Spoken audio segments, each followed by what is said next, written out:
সমষ্টি হৈছে আৰু ৰাভা আশ্ৰমো হৈ গ'ল, ক'তোতো বিক্ষিপ্ত ঘটনা নাই।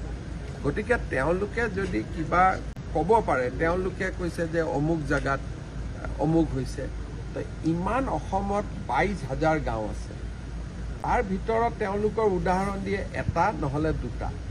গতিকে যেতিয়া 22,000 গাঁৱত ইলেকশ্যন হ'ব, ক'ৰবাত নহয় ক'ৰবাত এটা দুটা খুটি নাটি থাকিব। সেইখিনিকে যদি তেওঁলোকে প্ৰশাসনক জনায়, প্ৰশাসনে তৎকালীনভাৱে ব্যৱস্থা গ্ৰহণ কৰিব, প্ৰশাসন নিৰপেক্ষ থাকিব, আৰক্ষী জিলা প্ৰশাসন নিৰপেক্ষ থাকিব। আমি বিচাৰোঁ যে ইলেকশ্যনটো ভাল কৰিব আৰু ইয়াত কোনো গণ্ডগোল হ'ব নালাগে, খেলি মেলি হ'ব নালাগে আৰু অসমৰ সুনামত যাতে ক'তো চেকা নপৰে। সেইকাৰণে কংগ্ৰেছে সদায় চেষ্টা কৰে অসমক বদনাম কৰাৰ কাৰণে। মোৰ কথাটো হ'ল যে স্পেচিফিক অভিযোগ দিয়ক, কোনোবা যদি ব্যক্তিয়ে আপোনালোকক কিবা হাৰাশাস্তি কৰিছে, আমি লগে লগে একশ্যন ল'ম। কিন্তু এই মুহূৰ্তলৈকেতো তেনেকুৱা কোনো খবৰ নাই যে অমুকে কিবা এজাহাৰ দিছে।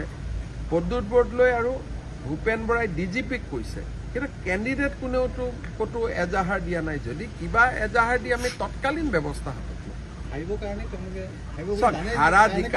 হাৰা জিকাৰ ৰিজাল্টটো আপোনালোকে জানেই যে কি হ'ব কি নহ'ব।